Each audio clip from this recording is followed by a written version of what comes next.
Hello, muggles. Okay, I'm definitely gonna ditch the accent. Should I ditch the robe too? I just want to show off my super adult shirt. Hi, my name is Steve Dangle. I'm a Canadian ice hockey YouTuber because stereotypes. This is a very different video from what I usually have on my channel. I'm usually screaming about my hockey team, the Toronto Maple Leafs, but I recently discovered Harry Potter. I don't mean I revisited Harry Potter years later like a lot of people have with the audiobooks. I mean I experienced them for the very first time. I didn't start the audiobooks until I was 29, and I didn't even finish the series until I was 30. And man, I've been missing out. So here is what it was like to discover Harry Potter at 30. Fair warning, there are going to be spoilers in this video, and I mean, some of you might be like me and not know anything about Harry Potter yet, and I don't want to deprive you of that experience, discovering it for the first time. I'll hold off on the spoilers for a bit, but just be warned. Let's start with the simplest question. What made you decide to take the plunge? This was sort of intentional. I'm one of those people, I just have trouble focusing. Either I'm invested or I'm not. And when I was younger, I just wasn't invested in Harry Potter. Like, I was into Pokemon and Dragon Ball Z and wrestling, and my friends are like, oh, the third Harry Potter's so good, and I'm like, there was a first or second? And because I wasn't already invested, I couldn't get into it. And I was lucky to have some really good teachers throughout school, but truth be told, some of the stuff they made us read in school turned me off reading. They made us read stuff that was boring before you even opened the book. How are you gonna have a boring title? And my friends are all jacked like, did you see The Order of the Phoenix is 5,000 pages? And I'm like, cool, that sounds like my nightmare. Funny enough, years later, I actually wrote a book that's called A Plug. So the end of elementary school passed, high school passed, and the movies are still coming out. Here's how uninvested I was in the Harry Potter series.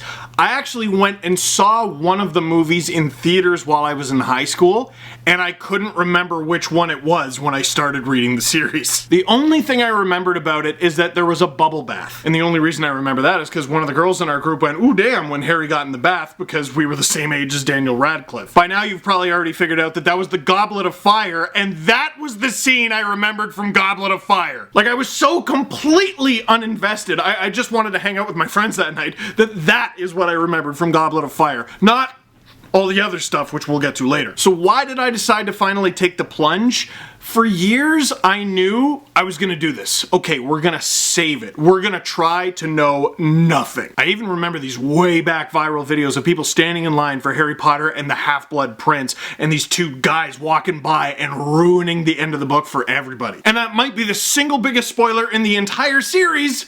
Didn't remember it. So when I say I went into Harry Potter blind, I went in blind. So why did I finally take the plunge? I saw how long the audiobooks were. The whole series is like 150 hours or something like that. And I live in a suburb east of Toronto called Oshawa, and frankly, driving is a nightmare. I had previously listened to podcasts. I really like Dan Carlin's Hardcore History, Blueprint for Armageddon, but when that was over, there was sort of a void. I saw all the Harry Potter books in the store and I thought, it's time. And that begs the question. Did you have trouble getting into it at first because it seemed like a kid's book? And at what point did you think, this is a kid's book? So this was incredibly key. I had some friends who were big Harry Potter fans, and I told them I was finally gonna do this. And they gave me a key bit of advice. Just be open to the fact that the first book especially is a kid's book. Get over yourself, get rid of all your adult nonsense. It's a kid's book, just enjoy it. It's kind of like how they say you gotta shut your brain off to enjoy certain movies. You just gotta get over yourself. And they did say, don't worry, stick it out through the kids' books, because there is a moment, and I'm not gonna say what that moment was,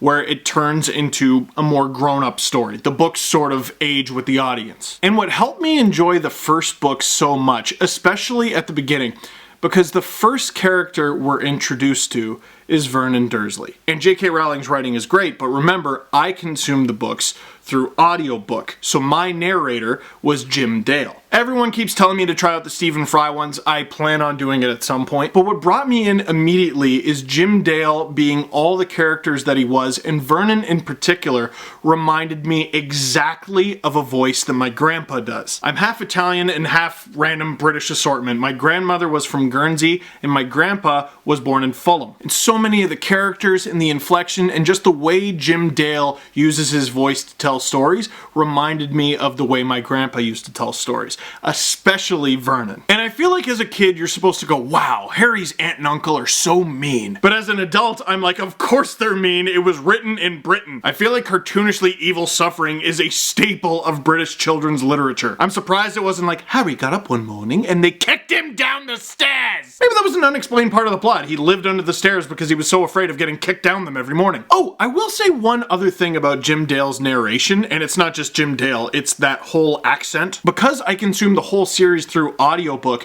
there were a bunch of names that I got wrong or didn't know were spelled a certain way because I never actually saw them in print. And a big reason for that is I say R like R. And in England, it's ah. Fawkes the Phoenix, if you want to call him that, Jim Dale would say Fawkes. For the entire first read-through of the series, I thought Dumbledore's bird was called Forks. I thought it was Rufus Scrimjaw. Pavati Patil. There's an R in there? Wait, that's where the R is? I was wondering, like, why would he call the bird Forks? So even though it was in the King's English, some things were lost in translation. But there was a moment in the first book, and this is your first maybe spoiler, that made me realize, okay, this is going to be completely different consuming this as an adult rather than a kid. And that was when Dumbledore catches Harry looking into the mirror of Erised. And Dumbledore lies to Harry, and he says he sees himself with a pair of thick woolen socks. I feel like as a kid I would have gone, what's Dumbledore up to? Or, oh, that's weird. And as an adult, I'm like, he's clearly lying to Harry to protect him from something he couldn't possibly understand yet. Okay, now we're about to head into heavy spoiler territory, so I'm telling you,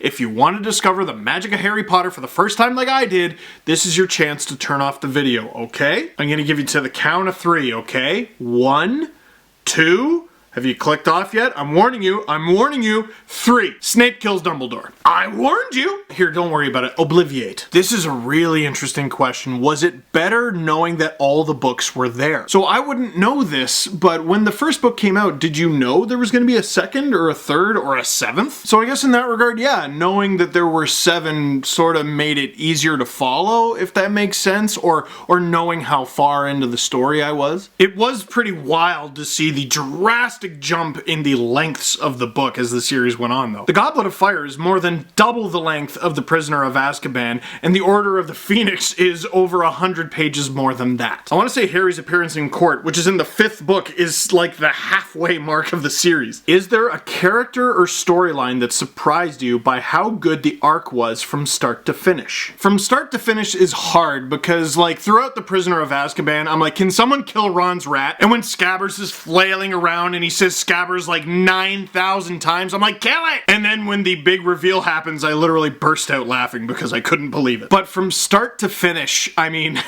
basically the whole Order of the Phoenix, and more specifically, the rebellion against Dolores Umbridge. And if you haven't heard the Jim Dale audiobooks, oh, he plays her so well, and she's so hateable. Do you know how many arguments I've had through the windshield at Dolores Umbridge? When she would say something to Harry, I would say what I wanted to say through the windshield. And most of those things wouldn't go in a kid's book. So I really enjoyed just sort of the slow rot in her regime there. But I'm gonna go a little off the board and say, finding out that Dumbledore is a human being with flaws, and most specifically with regard to Ariana. Throughout the series, there are obviously themes of prejudice and xenophobia and racism, and there are some magical equivalencies, and squibs seem to be something to do with disabilities. And that subject runs deep with me because my sister has autism and cerebral palsy and several other issues. So I sort of saw a little bit of my sister in Ariana and a little bit of myself in both Albus and Aberforth Dumbledore. Now, it's not a perfect comparison for my family dynamic. After all, my sister hasn't killed my mom and my dad isn't in Azkaban, but something is there. The way I related to Aberforth was I'm extremely protective of my sister, and I still am,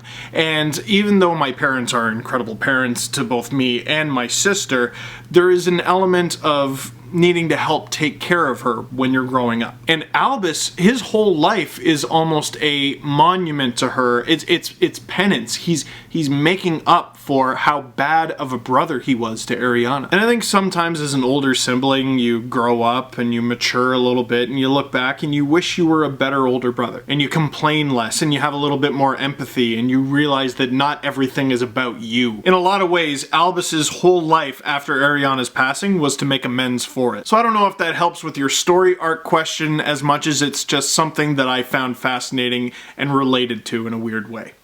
Did you picture the actors from the movies when reading it, or did you imagine them in your own way? Even if you avoided Harry Potter for over 2 decades like I did, you're gonna know what they look like. You're gonna know what Harry looks like, Ron, Hermione, Snape. For those 4 in particular, I just couldn't help but picture those ones. Harry, Ron, Hermione, Snape. Although, Harry often in my head was like a animated character. Like the younger he was a cartoon version of him, and the older he got, the more he turned into Daniel Radcliffe. Dumbledore was sort of a blended version of both actors who played him. And I also knew Neville Longbottom, Voldemort, yes I said his name, and Professor McGonagall. Beyond them, I didn't know who anyone looked like. So everyone else was just my imagination. And after I was done reading the books, I went back and watched the movies, and I was like, that's not what Lupin looks like. That's not what Vernon looks like at all. And the shame of watching the movies is some of those characters that I pictured during my first listen through of the series,